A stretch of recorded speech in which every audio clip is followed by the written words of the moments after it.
Hello everyone. हम कर रहे हैं लेसन फिफ्थ। लेसन का नाम है फॉर्म्स एंड फ्रेम्स।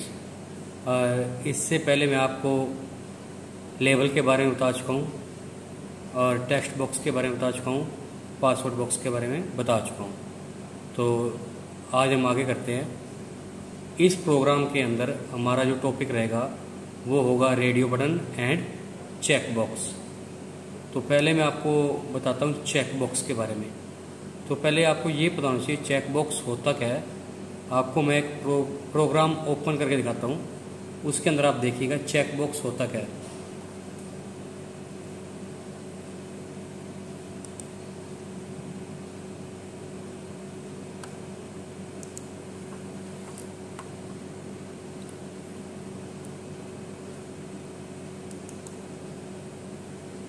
ये एक वेब पेज है, आप इसे देखें। रेस्टोरेंट के बारे में है। Give your order, hot chowmein, pizza and dosa. तो आप इनके आगे देख रहे हैं ये बॉक्सेस बने हुए हैं। इन बॉक्सेस को हम चेक बॉक्स कहते हैं। तो एक चेक बॉक्स पहले से ही सिलेक्टेड है, हॉट चाउमीन, और हम चाहे तो पिज़्ज़ा को भी सिलेक्ट कर सकते हैं और डोसा को भी सिलेक्ट कर सकते हैं। तो ये चेक बॉक्स कैसे बनते हैं, इनका प्रोग्राम देखते हैं हम।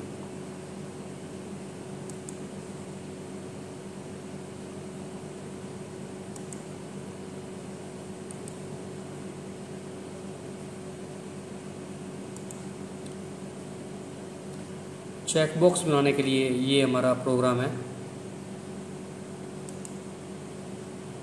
तो आप देख रहे हैं HTML हेड टाइटल आएगा आपका, और मैं ऐसा करता हूँ एक तरफ प्रोग्राम कर देता हूँ और दूसरी तरफ web page.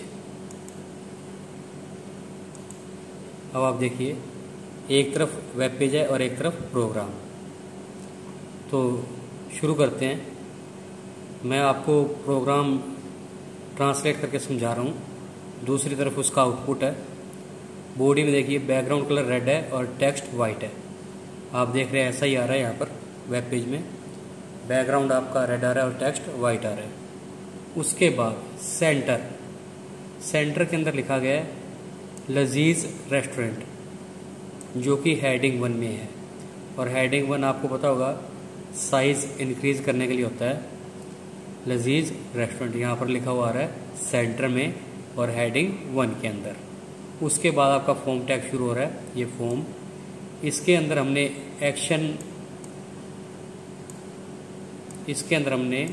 Action attribute use नहीं किया है। मैं आपको बता चुका था कि एक्शन के बिना भी हम काम कर सकते हैं, एक्शन और मेथड के बिना, क्योंकि अभी हमने इसको फॉर्म को अपलोड नहीं किया है।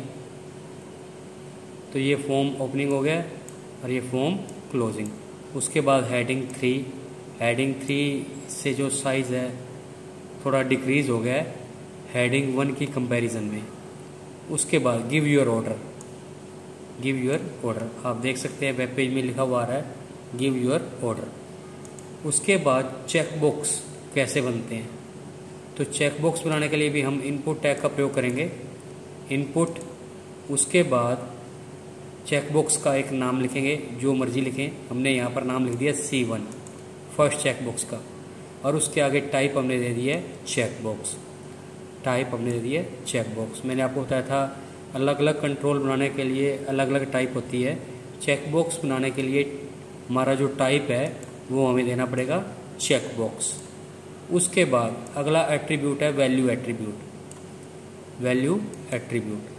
ये जो वैल्यू एट्रीब्यूट है आपका, ये इसलिए है ताकि जब आप ये ऑर्डर प्लेस करेंगे तो सर्वर के पास वैल्यू क्या जाए कि आपने क्या सिलेक्ट किया। जो आइटम आप सिलेक्ट कर रहे हैं उससे रिलेटेड वैल्यू सर्वर के पास भेज जाएगी, और वो वैल्यू होगी ये वाली, जिससे कि सर्वर को क्लियर होगा कि आपने ये ऑर्डर प्लेस किया है। और उसके बाद एक और एट्रीब्यूट है चेक्ड।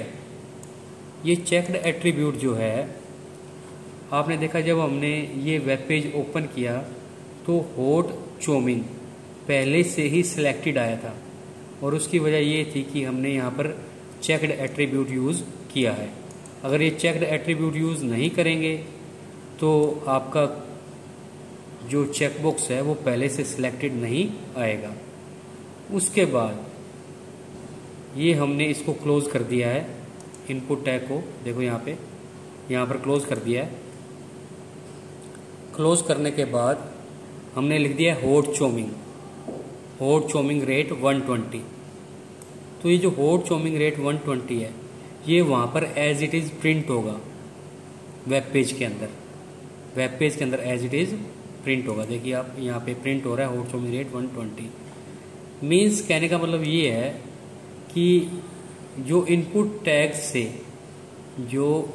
टैग से बाहर आप लिखेंगे यहाँ पर वो वेब पेज में प्रिंट होगा और ये जो वैल्यू है ये सर्वर के पास सेंड की जाएगी।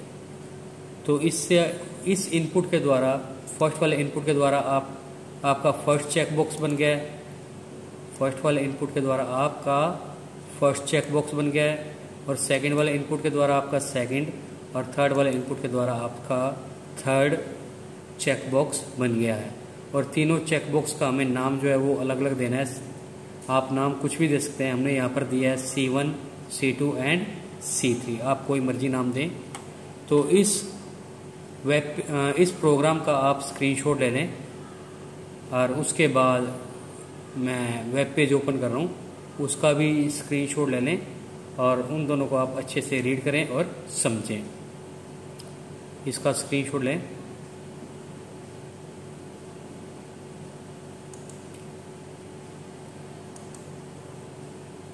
वेब पेज का स्क्रीनशॉट ले लें।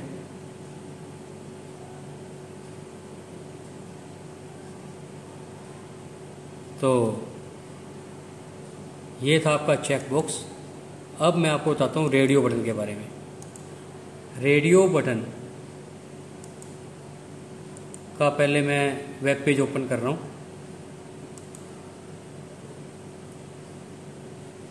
देखिए आप यहाँ पे स्पेसिफाई जेंडर मेल फीमेल। अब हम स्पेसिफाई जेंडर में मेल सेलेक्ट कर रहे हैं, मेल सेलेक्ट हो गया। अब फीमेल सेलेक्ट करता हूँ, एग्जाम्पल के तौर पे मैंने फीमेल सेलेक्ट किया तो आप देखेंगे कि ये मेल हट जाएगा, फीमेल सेलेक्ट हो गया। अब मेल सेलेक्ट करता हूँ तो फीमेल हट जाएगा। यानी कि जो रेडियो बटन होते हैं, पहली बात तो ये है कि चेकबॉक्स और रेडियो बटन में डिफरेंस क्या है। चेकबॉक्स आपके देखने में स्क्वायर होंगे, रेडियो बटन गोल होंगे। और दूसरा जो मेन डिफरेंस है वो ये है कि चेकबॉक्स का प्रयोग एक से ज़्यादा वैल्यू को सिलेक्ट करने के लिए किया जाता है, जबकि रेडियो बटन का प्रयोग एक ही वैल्यू को सिलेक्ट करने के लिए किया जाता है। जब आपके पास काफ़ी वैल्यूज़ हों और उनमें से आपको एक वैल्यू सिलेक्ट करनी हो तो रेडियो बटन का प्रयोग किया जाएगा। एग्जाम्पल के तौर पर आप देख सकते हैं कि एक टाइम में जो जेंडर होगा मेल होगा या फीमेल होगा। इसी तरह से मान लो आप MCQ क्वेश्चन बनाते हैं तो 4 ऑप्शन होते हैं, उनमें से आपका 4 में से एक ही ऑप्शन सेलेक्ट होता है। उस केस में आप वहाँ पर रेडियो बटन का प्रयोग करेंगे। अब क्वेश्चन ये है कि रेडियो बटन बनते कैसे हैं। तो रेडियो बटन का मैं आपको प्रोग्राम दिखाता हूँ। रेडियो बटन को बनाने का मेथड बिल्कुल आपका चेकबॉक्स की तरह ही है, सिर्फ डिफरेंस क्या है देखो आप, वही आपका HTML head title, specify gender आ गया हेडिंग 3 में, उसके बाद इनपुट टैग से ही आपका रेडियो बटन बनेगा। और इनपुट टैग के टाइप में हमने देना है रेडियो, इनपुट टैग के टाइप में हमने देना है रेडियो, और इसकी वैल्यू दे देंगे मेल। और जो मेन डिफरेंस आपको याद रखना है, सबसे बड़ी बात, कि आप जितने भी रेडियो बटन बनाते हैं उन सब रेडियो बटन का नाम आपको सेम रखना है। जितने भी रेडियो बटन आप बनाते हैं उन सब रेडियो बटन का नाम आपने सेम रखना है। अगर आप सभी रेडियो बटन का नाम अलग अलग रखते हैं तो एक से ज़्यादा रेडियो बटन सेलेक्ट होने शुरू हो जाएंगे। तो आप ये पॉइंट ज़रूर याद रखें, और डिफरेंस भी आ सकता है। इस प्रोग्राम का भी आप स्क्रीनशॉट लें,